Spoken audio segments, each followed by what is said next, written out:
बिस्मिल्लाहिर्रहमानिर्रहीम। Lecture number 6, chapter number 5, page number 1, exercise 5.3। Exercise 5.3 के कुछ क्वेश्चन हमने सैटरडे को किए थे, रिमेनिंग आज डिस्कस करते हैं। क्वेश्चन नंबर 6 से स्टार्ट करते हैं। क्वेश्चन नंबर 6 है आपके पास x² + 1 divided by x³ + 1 a³ + b³ के फार्मूले से हम इसको सबसे पहले फैक्टराइज कर लेंगे x³ + 1 को। चूँकि x³ + 1 आपके पास क्वाड्रेटिक नहीं है, इसको पहले क्वाड्रेटिक बनाएंगे फिर इसको सॉल्व करेंगे। उसके लिए फार्मूला आपके सामने लिखा हुआ है साइड पे करके। a³ + b³ बराबर होता है a² - ab + b²। इसी तरह x³ + 1 को हम x³ + 1³ लिख सकते हैं। तो x³ + 1³ क्या बनेगा आपके पास x + 1 इंटू x² - x + 1। तो अब ये वाले फैक्टर, दो फैक्टर आप लिख देंगे x³ + 1 की जगह पे। तो अब आपके पास x + 1 लीनियर फैक्टर हो गया एक्सरसाइज 5.1 की तरह, और x² - x + 1 आपके पास हो गया क्वाड्रेटिक फैक्टर। ठीक है, तो अब इसको कैसे लिखना है, a/x + 1 और plus bx + c divided by x² - x + 1, और इसको आप कह देंगे इक्वेशन 1। इक्वेशन 1 को मल्टीप्लाई करेंगे by x + 1 into x² - x + 1 से। लेफ्ट साइड पे आपके पास x² + 1 आ जाएगा, बाकी दोनों फैक्टर जिससे मल्टीप्लाई हुए हैं उससे कैंसिल हो जाएंगे। a के साथ आपके पास x + 1 वाला फैक्टर कैंसिल हो जाएगा, x² - x + 1 वाला आ जाएगा, और bx + c के साथ x² + x + 1 वाला कैंसिल हो जाएगा और x + 1 आ जाएगा। उसके बाद आप इनको सॉल्व कर लेंगे। ठीक है, कोफिशेंट्स कंबाइन करेंगे, x² का कोफिशेंट x और फिर कॉन्स्टेंट टर्म, और इसको कह देंगे इक्वेशन 3। उसके बाद इस क्वेश्चन में आप गौर से देखेंगे कि हमारे पास एक लीनियर फैक्टर है और एक क्वाड्रेटिक है। अगर क्वेश्चन में कोई भी लीनियर फैक्टर होता है तो हम क्या करते हैं, उसको इक्वल टू 0 पुट करके किसी भी कॉन्स्टेंट की वैल्यू यहाँ से मिल जाती है। तो हम ये प्रोसीजर इधर करेंगे। हम x + 1 को इक्वल टू 0 पुट करेंगे, x का आंसर आ जाएगा -1, और -1 ये वाली वैल्यू x की इक्वेशन 2 में पुट कर देंगे। इक्वेशन 2 में जब x की जगह -1 लिखेंगे तो आपके पास आ जाएगा -1² + 1 a, जहाँ जहाँ x है वहाँ -1 पुट किया, फिर अगेन मैंने वहाँ पे टिक कर दिए जो टर्म आपके पास 0 हो रही है। ठीक है, c में bx + c के साथ लिखा -1 एंड +1 -1 + 1, वो 0 हो जाएगा। ठीक है, अगली लाइन में उसकी जगह 0 लिख दिया, और a के साथ 1 + 1 + 1 3 बन जाएगा। लेफ्ट साइड पे 2 है तो 3 उधर जाके डिवाइड हो जाएगा, 2/3 आंसर आ गया a का। उसके बाद कोई भी लीनियर फैक्टर नहीं है जिसको हम 0 पुट कर सकें, तो फिर आपने करना है, नेक्स्ट स्टेप क्या होता है, फिर कंपैरिजन से आपके पास आंसर आ जाते हैं। सबसे पहले x की हाईएस्ट पावर है 2, दोनों तरफ x² को कंपैरिजन करेंगे। लेफ्ट साइड पे x² का कोफिशिएंट 1 है, राइट साइड पे है a + b। a + b है तो a की वैल्यू ऑलरेडी है आपके पास, वो है 2/3। a की वैल्यू 2/3 आप पुट कर देंगे तो आपके पास b की वैल्यू आ जाएगी 1/3। ठीक है स्टूडेंट्स, अब आप आ जाएंगे पेज नंबर 2 पे। पेज नंबर 2 पे कंपैरिजन करेंगे coefficient of x, comparing coefficient of x। तो लेफ्ट साइड पे आपके पास 0 है, राइट साइड पे है -a यानी -a + b + c। a की वैल्यू पुट कर देंगे, ठीक है, b की वैल्यू पुट कर देंगे, जो भी वैल्यू आई है लेफ्ट साइड पे ले जाएंगे, नहीं इक्वल की दूसरी साइड पे ले जाएंगे, आपके पास c का आंसर आ जाएगा 1/3। अब a, b और c तीनों के आंसर आपके पास मिल गए हैं। a, b, c की वैल्यूज इक्वेशन 1 में पुट कर देंगे। उसके बाद इक्वेशन 1 में पुट करने के बाद आपके पास आंसर आएगा 2/3 x + 1 + 1/3 x + 1/3। यहाँ पे आपने 3 एलसीएम ले लेंगे, जो डिनोमिनेटर से मल्टीप्लाई हो जाएगा। जो डिनोमिनेटर से मल्टीप्लाई हो जाएगा फिर वो आपके पास फाइनल आंसर। हाँ जी स्टूडेंट्स, इसके बाद हम करेंगे क्वेश्चन नंबर 9। ठीक है, क्वेश्चन नंबर 9 है x की पावर 4 डिवाइडेड बाई 1 - x⁻⁴। ये आपके पास इम्प्रॉपर फ्रैक्शन है। इम्प्रॉपर फ्रैक्शन रिपीट कर देती हूँ जो इस केस में आ रही है। नोमिनेटर में भी पावर 4 है, डिनोमिनेटर में भी पावर 4 है। अगर डिग्री बराबर हो यानी पावर 4 बराबर हो तो हम पहले डिवीजन मेथड से इसको सॉल्व करते हैं। ठीक है, प्रॉपर बनाते हैं। तो अब 1 - x4 पे डिवाइड करेंगे। ठीक है, आपके पास -1 आंसर आ जाएगा जिसे हम क्वेश्चन कहते हैं। 1 रिमाइंडर आ जाएगा। 1 - x⁻⁴ पे हमने कर दिया डिवाइड। उसके बाद आप आंसर लिख दोगे -1 + 1/1 - x⁻⁴। अब हमने करनी है फैक्टराइजेशन, ठीक है, किसकी, 1 minus x raise to the power 4 की फैक्टराइजेशन करनी है। वो पेज में एक साइड पे लिखी हुई है, ठीक है। 1 minus x raise to the power 4 मिल गई है, होगी आप सबको। देख लें, हम इसको लिख सकते हैं 1 का स्क्वायर माइनस एक्स स्क्वायर का स्क्वायर, ठीक है, डबल स्क्वायर, तो आपके पास पावर 4 कंप्लीट हो जाएगी। उसके बाद a square minus b square आपके पास बराबर होता है a minus b and a plus b. उस फार्मूले को फॉलो करते हुए हमारे पास आ जाएगा 1 minus x raise to the power 4 and 1 plus x raise to the power 2, sorry 1 minus x square and 1 plus x square. अब 1 माइनस एक्स स्क्वायर जो है आपके पास, उसको हम लिख सकते हैं 1 minus x and 1 plus x, और 1 प्लस एक्स स्क्वायर वैसे ही आ जाएगा, ठीक है। अब ये हमारे पास हो गई कंप्लीट फैक्टराइज।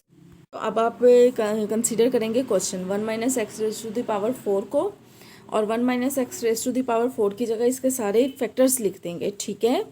उसके बाद आपके पास आ जाएगा a over 1 minus x plus b over 1 plus x plus c x plus d over 1 plus x square.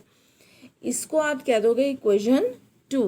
Equation 1 को मल्टीप्लाई करोगे, चाहे ये सारे फैक्टर लिख दो, चाहे 1 minus x raise to the power 4 लिख दो, एक ही बात है, क्योंकि ये फैक्टर तो उसी के बने हैं ना। तो अब आप जो कॉन्स्टेंट के बटे में लिखा है वो वाला फैक्टर कैंसिल हो जाएगा, बाकी बचता जाएगा। जो बाकी बचते जाएंगे वो आप लिख देंगे, जैसे ए के साथ आपके पास आ जाएगा 1 plus x 1 plus x square, B के साथ आ जाएगा 1 minus x and 1 plus x square, C x plus D के साथ आएगा 1 minus x and 1 plus x. उसके बाद आप इसको कह दोगे इक्वेशन 3। इक्वेशन 3 के बाद यहाँ पे मैंने पुटिंग पहले कर दी और सिंप्लीफिकेशन बाद में की है। एक्स इज इक्वल टू -1, यानी आपके पास लीनियर जो फैक्टर है उनको बारी बारी जीरो पुट करना है। दो लीनियर फैक्टर हैं, 1 माइनस एक्स और 1 प्लस एक्स, ठीक है। सबसे पहले 1 प्लस एक्स को इक्वल टू 0 पुट किया, एक्स का आंसर आ गया -1, ठीक है। तो आपके पास ये जो -1 वैल्यू है वो आप पुट कर देंगे इक्वेशन 3 में, इक्वेशन ऊपर वाली इक्वेशन में। तो आपके पास बी का आंसर आ जाएगा 1/4। पेज नंबर 3 पे आ जाएंगे। अब आप x minus 1 equal to 0 put करेंगे, ठीक है। उसके बाद x minus 1 equal to 0 put किया, x का आंसर आ गया 1। x इज इक्वल टू 1 आप इक्वेशन 3 में पुट करेंगे, आपके पास a का आंसर आ गया। अब आपके पास b और a के आंसर आ चुके हैं, c और d के आंसर रह गए हैं। ये दोनों आंसर आपको मिलेंगे बाय कंपैरिजन। कंपैरिजन करने के लिए ये जो इक्वेशन 3 है उसकी सिंप्लीफिकेशन लिखी हुई है। उसके बाद नाउ 3 बिकम्स, इसमें इसकी है सिंप्लीफिकेशन। इसमें x की हाईएस्ट पावर आपके सामने 3 है, तो सबसे पहले एक्स क्यूब के कोफिशिएंट कंपैरिजन करेंगे। आप देखेंगे लेफ्ट साइड पे एक्स क्यूब नहीं है और राइट साइड पे एक्स क्यूब है हमारे पास a के साथ, b के साथ और c के साथ। तो हमारे पास कोफिशिएंट बने a negative b negative c, या इस तरह भी पढ़ सकते हैं a माइनस बी माइनस सी, जिस तरह आपका दिल चाहे। अच्छा, फिर उसके बाद b और a की वैल्यू मौजूद है, वो वाली वैल्यू पुट कर दी, c का आंसर आ गया 0। अब अगला कोफिशिएंट कंपैरिजन करेंगे एक्स स्क्वायर का। कंपेयरिंग करने के बाद आपके पास डी का आंसर भी आ जाएगा। अब ए बी सी डी चारों आंसर मिल गए, ये चारों आंसर आप पुट कर देंगे इक्वेशन 2 में। जब आप इक्वेशन 2 में पुट करेंगे और फिर इक्वेशन 2 को इक्वेशन 1 में पुट कर देंगे, इसलिए डायरेक्ट लिख दिया 1 बिकम्स एस, ठीक है ना। तो 1 में पुट कर दिया, सबसे पहले लिखा -1, 1 को 1 over 1 minus x raise to the power 4 लिखा, फिर 1 minus x raise to the power 4 की जगह उसके फैक्टर्स लिखे जो स्टेप हमने उधर किए थे, ठीक है।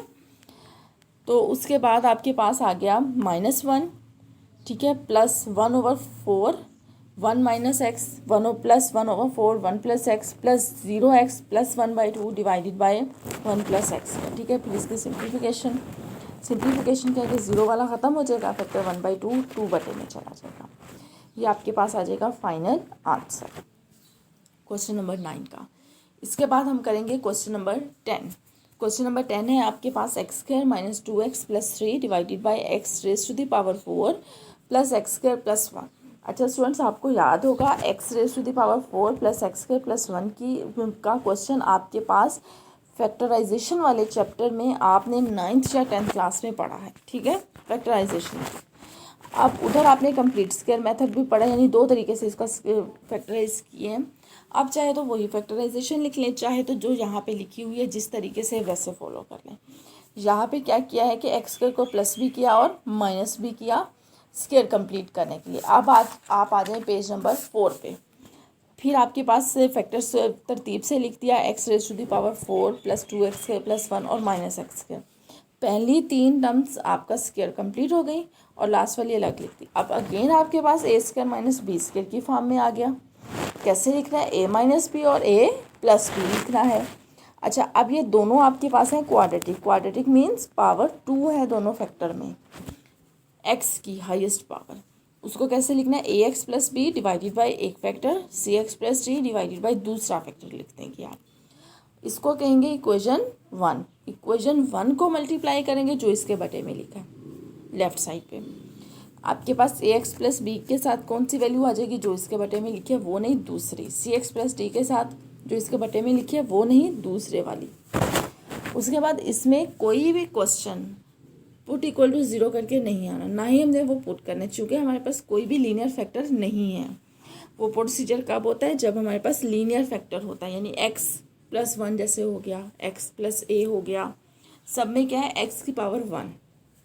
ये दोनों हैं क्वाड्रेटिक, तो इसके सारे आंसर आने हैं बाय कंपैरिजन, तो इसलिए इसकी सिंप्लीफिकेशन आ गई। ठीक है, उसके बाद हम करेंगे comparing coefficient of x cube, x square, x constant terms, जहाँ तक हमें ज़रूरत हुई।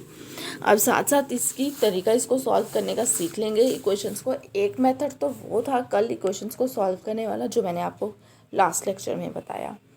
उसमें क्या था कि मैंने हर इक्वेशन को साथ ही सिंप्लीफाई कर लिया था, जितनी वो सिंप्लीफाई हो सकी। ठीक है, साथ ही जैसे आपके पास एक इक्वेशन बिलफर्स्ट जहाँ पे जैसे है a plus C equal to 2, a plus C equal to 0, equation 2 है, तो मैंने वहीं पे लिख दिया a is equal to negative सी।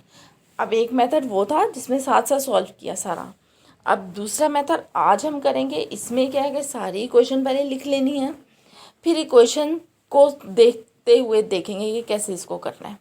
तो अब देखें, सबसे पहले हमने कंपैरिजन किया एक्स क्यूब का, ठीक है, इक्वेशन 2 उसको कह दिया, फिर एक्स स्क्वायर का कंपैरिजन किया, इक्वेशन 3 कह दिया, फिर एक्स का कंपैरिजन किया, इक्वेशन 4 कह दिया, और फिर लाइन लगा के दूसरी साइड पे लिखे कांस्टेंट का, उसको इक्वेशन 5 कह दिया। ये कंपैरिजन किसके हो रहे हैं, एक्स के कोफिशिएंट के लेफ़्ट और राइट साइड पे देखते हुए।